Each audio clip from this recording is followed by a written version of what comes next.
Hello મિત્રો, સ્વાગત છે તમારું આપણી યુટ્યુબ ચેનલમાં. તો આજે આપણે સીસી નો વિજ્ઞાન વિષયમાં આપેલો ડિટેલ સિલેબસને ટોપિક બાય ટોપિક શરૂ કરવાના છીએ. એમાં આપણે સૌ પ્રથમ ટોપિક લેશું એસિડ, બેઝ અને ક્ષારો.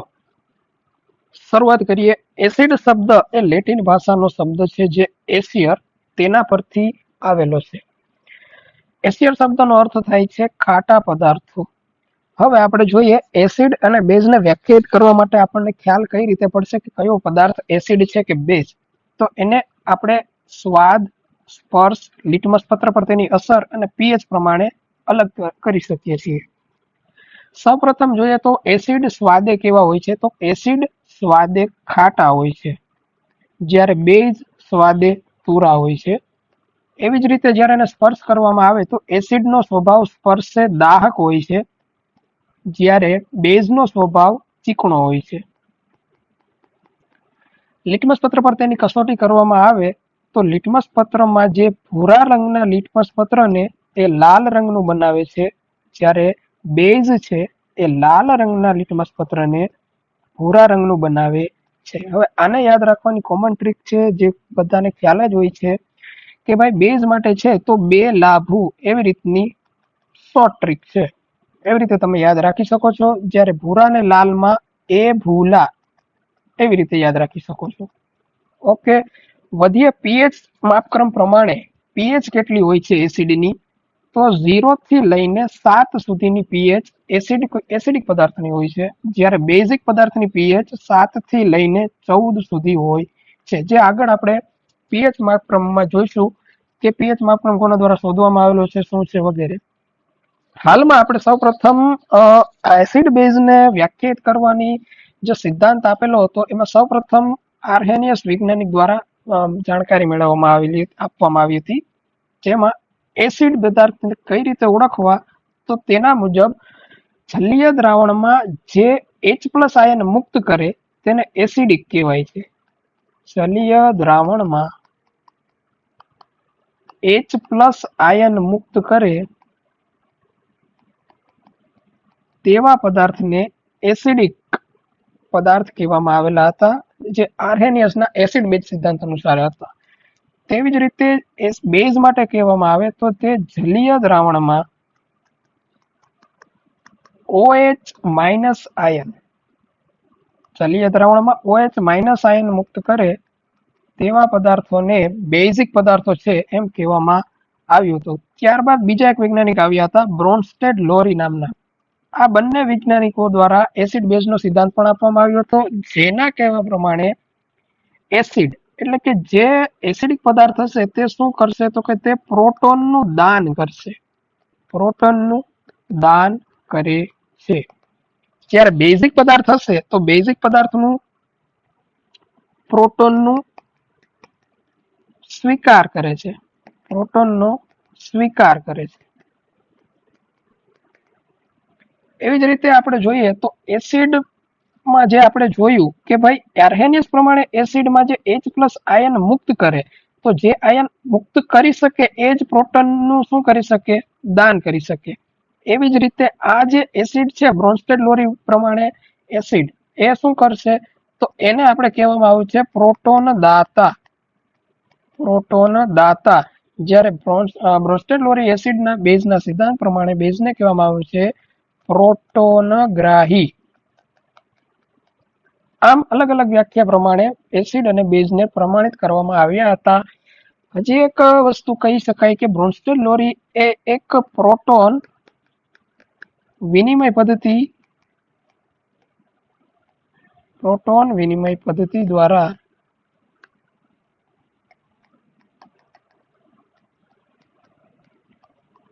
ઓળખ આપે છે.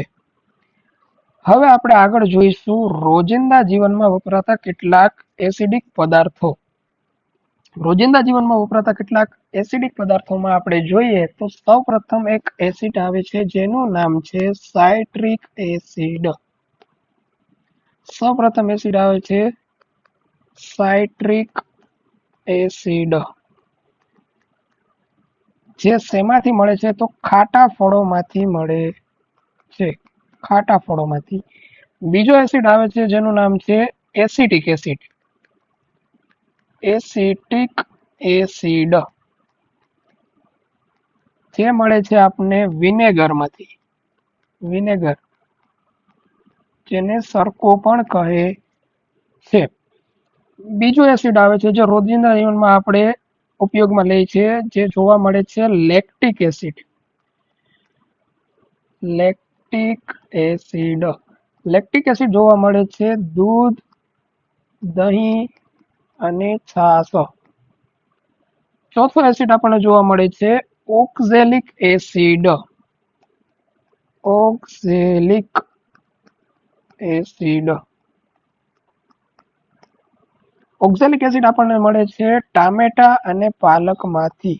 ટામેટા અને પાલકમાંથી. પાંચમો એસિડ એક આપણે કહી શકીએ કે જે રોજિંદા જીવનમાં હોય તેનું નામ છે ટાર્ટરિક એસિડ. ટાર્ટરિક એસિડ જે જોવા મળે છે આપણને આંબલી અને દ્રાક્ષમાંથી. ત્યારબાદ એસિડ જોવા મળે છે આપણને malic acid. Malic acid. Malic acid આપણને મળે છે સફરજનમાંથી. ત્યારબાદ આપણને જોવા મળે છે ascorbic acid. Ascorbic acid. Ascorbic acid. Ascorbic acid મળે છે આપણને આમળામાંથી. આમળામાંથી. Formic acid. ફોર્મિક એસિડ આપણને સૌને ખ્યાલ જ હોય છે જે કીડીના ડંખમાં જોવા મળે છે. કયો એસિડ? Formic acid. જે કીડીના ડંખમાં, કીડી જ્યારે ડંખ મારે છે ત્યારે ફોર્મિક એસિડ થાય છે. આ બધા પૂછાઈ ગયેલા પ્રશ્નો છે. આમાંથી તમને કોઈ પણ રીતે પૂછાયતા જ હોય છે પ્રશ્નો, જે આઈએમપી કહી શકાય એવા એસિડો છે જે વ્યવહારુ જીવનમાં લીધેલા છે આપણે. આને યાદ રાખવાની અમુક ટ્રીક પણ હોઈ શકે છે જે તમારી રીતે તમે યાદ રાખી શકો છો. સાઇટ્રિક એસિડ ખાટા ફળોમાંથી, એસિટિક એસિડ વિનેગરમાંથી, લેક્ટિક એસિડ દૂધ, દહીં અને છાશમાંથી, ઓક્ઝેલિક એસિડ ટામેટા અને પાલકમાંથી, ટાર્ટરિક એસિડ આંબલી અને દ્રાક્ષમાંથી, મેલિક એસિડ સફરજનમાંથી, એસ્કોર્બિક એસિડ આમળામાંથી, ફોર્મિક એસિડ કીડીના ડંખમાંથી. હવે આપણે જોવાના છીએ રોજિંદા જીવનમાં વપરાતા બેઝ. બેઝના નામ જાણીશું અને બેઝ કઈ કઈ રીતે આપણને ઉપયોગી છે તે. સૌપ્રથમ બેઝ જોવાનો છે આપણે સોડિયમ હાઇડ્રોક્સાઇડ. સોડિયમ હાઇડ્રોક્સાઇડ, જેને NaOH દ્વારા લખવામાં પણ આવે છે. બીજો બેઝ આપણે જોશું જેનું નામ છે calcium hydroxide. Calcium hydroxide. Calcium hydroxide, જેને આપણે લખીશું CaOH ટ્વાઇસ. પછી આવે છે magnesium hydroxide. Magnesium hydroxide. Magnesium hydroxide, જેને આપણે લખીશું MgOH ટ્વાઇસ. જેને મેગ્નેશિયમ હાઇડ્રોક્સાઇડને આપણે બીજું નામે પણ ઓળખીએ છીએ, જેનું નામ છે milk of magnesia. Milk of magnesia, જે આપણને એસિડિટી દૂર કરવામાં મદદરૂપ થાય છે. જે આપણને ખ્યાલ છે કે જઠરમાં જે હાઇડ્રોક્લોરિક એસિડ ઉત્પન્ન થતો હોય તેને શાંત કરવા માટે મિલ્ક ઓફ મેગ્નેશિયા લેવામાં આવે છે. ત્યારબાદ આપણને આવે છે ચોથો જે બેઝ છે, જે છે aluminium hydroxide. Aluminium hydroxide. Aluminium hydroxide, જેને આપણે લખી શકાય છે AlOH થ્રાઇસ. એલ્યુમિનિયમ હાઇડ્રોક્સાઇડનો ઉપયોગ થાય છે કાચ સાફ કરવા માટે. તો આ હતું આપણું તમામ એસિડ અને બેઝ. તો હવે આપણે જોવાનું છે તટસ્થીકરણ, અને તટસ્થીકરણ કરતા જ આપણને જોવા મળશે ક્ષાર. તો હવે આપણે જોઈશું તટસ્થીકરણની પ્રક્રિયા. તટસ્થીકરણ કોને કહે છે? તો સૌપ્રથમ આપણે લખીશું તટસ્થીકરણ બનવા માટે એસિડ અને બેઝની પ્રક્રિયા કરતા આપણને ક્ષાર અને પાણી મળે છે. એસિડ અને બેઝની પ્રક્રિયા કરતા આપણને ક્ષાર અને પાણી મળે છે.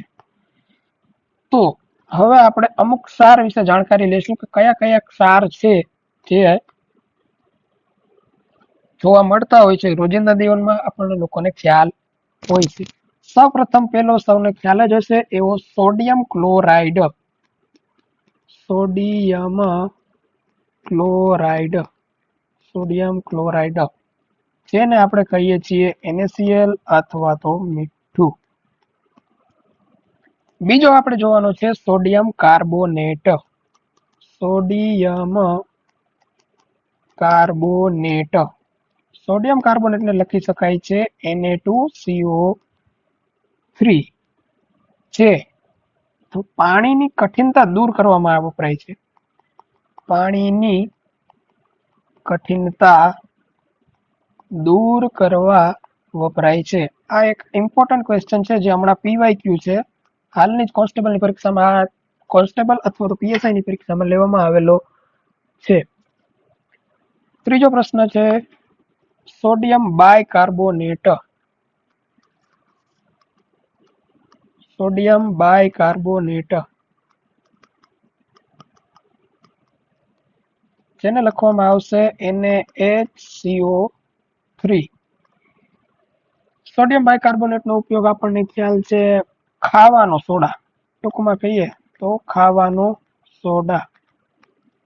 જ્યારે સોડિયમ કાર્બોનેટને કહેવામાં આવે છે જેને કહેવામાં આવે છે ધોવા માટેનો સોડા.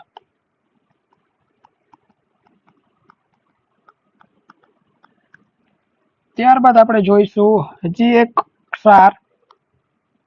એક ક્ષારનું નામ છે સોડિયમ નહીં, પોટેશિયમ નાઇટ્રેટ. પોટેશિયમ નાઇટ્રેટ, જેને લખાય છે KNO3, જેનો ઉપયોગ થાય છે દારૂખાનાની બનાવટમાં. દારૂખાનાની બનાવટમાં. ત્યારબાદ ખૂબ જ અગત્યનું કહી શકાય એવો ક્ષાર અથવા તો જે છે સિલ્વર નાઇટ્રેટ. સિલ્વર નાઇટ્રેટ, આ પણ PYQ છે જે ઘણી બધી એક્ઝામમાં પૂછાઈ ગયેલો છે, જેનો ઉપયોગ થાય છે મતદાનની સહીમાં. સિલ્વર નાઇટ્રેટને લખી શકાય છે AgNO3, મતદાનની સહીમાં તેનો ઉપયોગ કરવામાં આવે છે. ત્યારબાદ ક્ષાર આવે છે સિલ્વર આયોડાઇડ. સિલ્વર આયોડાઇડ, જેને લખી શકાય છે AgI. એનો ઉપયોગ થાય છે કૃત્રિમ વાદળો બનાવવા માટે. ચાલો, અહીંયા સુધી આપણે બેઝ, એસિડ અને ક્ષાર તમામની સંપૂર્ણ માહિતી લઈ લીધી છે. PYQ હતા એ પણ કહી દીધા છે. હવે આપણે જોવાનો છે pH માપક્રમ. ખૂબ જ અગત્યનો છે, ઘણી વખત એક્ઝામમાં પૂછાઈ ગયેલો છે. pH માપક્રમ માટે જોવાનું છે આપણે કે સૌપ્રથમ pH માપક્રમની શોધ કોણે કરી હતી? pH માપક્રમની શોધ કરી હતી વૈજ્ઞાનિક SPL સોરેન્સ.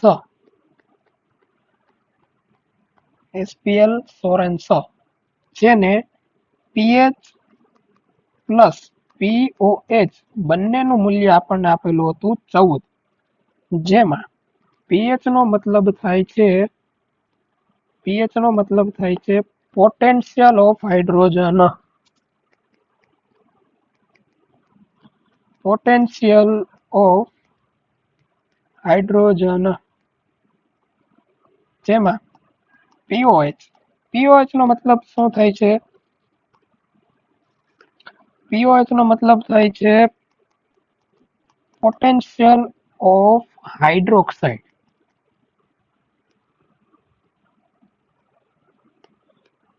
POH નો મતલબ થાય છે પોટેન્શિયલ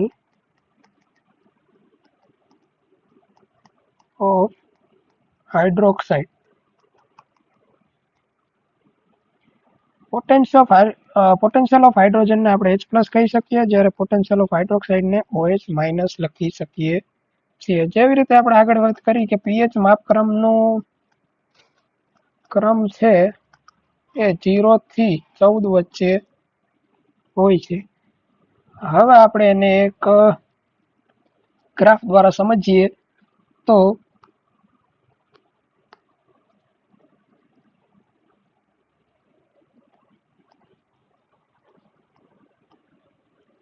0.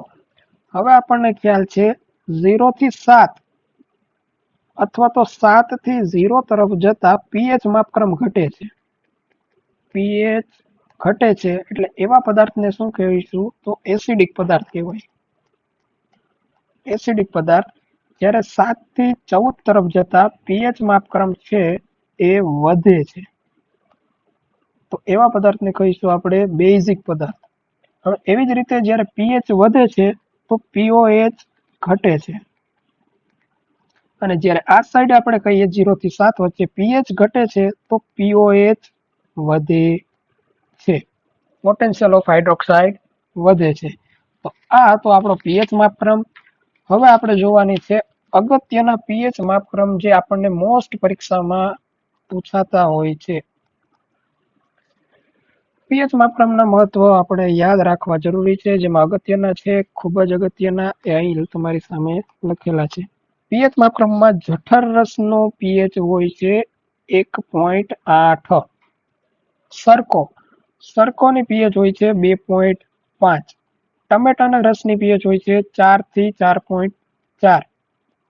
મૂત્રની pH હોય છે 5.5 થી 7.5. દૂધની pH હોય છે 6.3 થી 6.6 ની વચ્ચે. લાળ રસની pH હોય છે 6.5 થી 7.3 વચ્ચે. શુદ્ધ પાણીની pH હોય છે 7. જ્યારે આપણા શરીરમાં રહેલા લોહી એટલે કે રુધિરની pH હોય છે 7.4. આ પણ ખૂબ જ ઇમ્પોર્ટન્ટ છે. પછી આ પણ ખૂબ જ ઇમ્પોર્ટન્ટ છે, જે વારંવાર પરીક્ષામાં પૂછાયેલા છે. હવે આપણે આગળ જોવાના છે પ્રબળ એસિડ અને નિર્બળ એસિડ કોને કહેવાય. તો પ્રબળ એસિડ એટલે કે સંપૂર્ણ આયનીકરણ થઈ જાય, સંપૂર્ણ આયનીકરણ થઈ જાય પાણીમાં, તેને કહેવાય પ્રબળ એસિડ. અને જે એસિડનું સંપૂર્ણ આયનીકરણ થતું નથી તેને કહેવાય છે નિર્બળ એસિડ. તો અહીંયા તમારે વ્યાખ્યા યાદ નથી રાખવાની, પણ એના એક્ઝામ્પલ ખાસ યાદ રાખવાના છે. પ્રબળ એસિડ એટલે પ્રબળ એસિડમાં આવે છે HCl, H2SO4, HNO3, HCl એટલે કે હાઇડ્રોક્લોરિક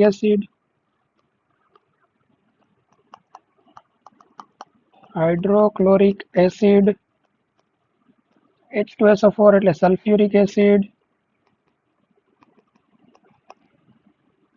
HNO3 એટલે નાઇટ્રિક એસિડ. એવી જ રીતે નિર્બળ એસિડની વાત કરીએ તો નિર્બળ એસિડમાં આવશે CH3COOH એટલે કે એસિડિક એસિડ.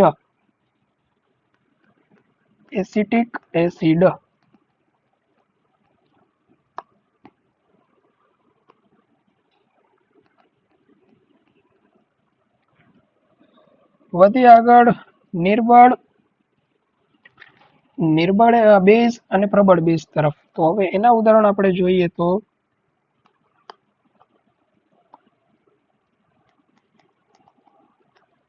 નિર્બળ બેઝ અને પ્રબળ બેઝ.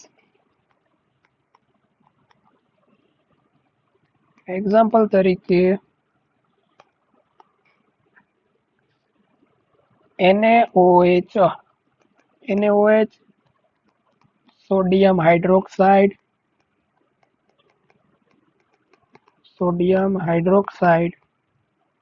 પછી છે KOH, પોટેશિયમ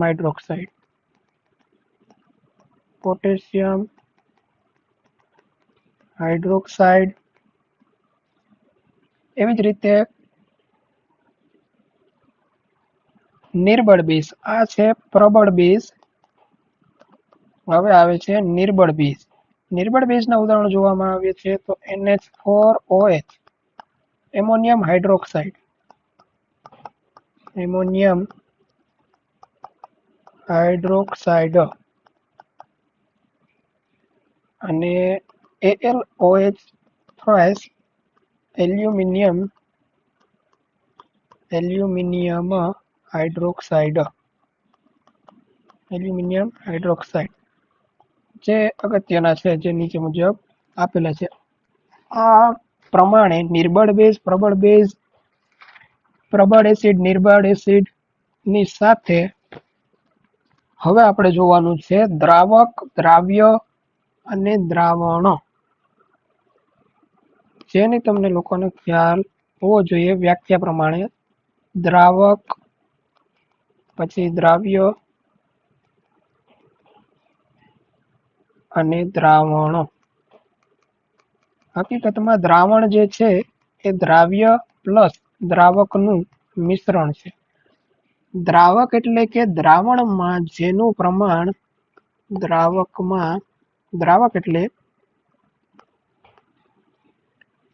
દ્રાવણમાં જેનું પ્રમાણ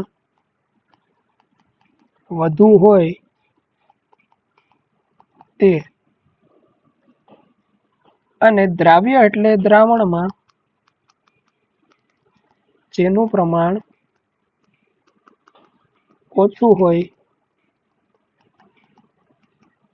તે. ઉદાહરણ તરીકે આપણે મીઠું અને પાણી મિક્સ કરતા જે મળે છે જેને કહેવાય છે મીઠાનું દ્રાવણ.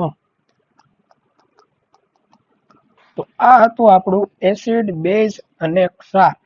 સંપૂર્ણ આપણે આવરી લેવાની પ્રયત્ન કરેલો છે. તમામ એટલે તમામ પ્રશ્નો એસિડ અને બેઝના કમ્પ્લીટ થાય છે. તો તમને આ સેશન કેવો લાગ્યો તેનો અભિપ્રાય કોમેન્ટમાં આપજો. અને હવે પછીનો આપણો નેક્સ્ટ ટોપિક રહેશે ધાતુ અને અધાતુ. ત્યાં સુધી અમારી સાથે જોડાયેલા રહો. ધન્યવાદ.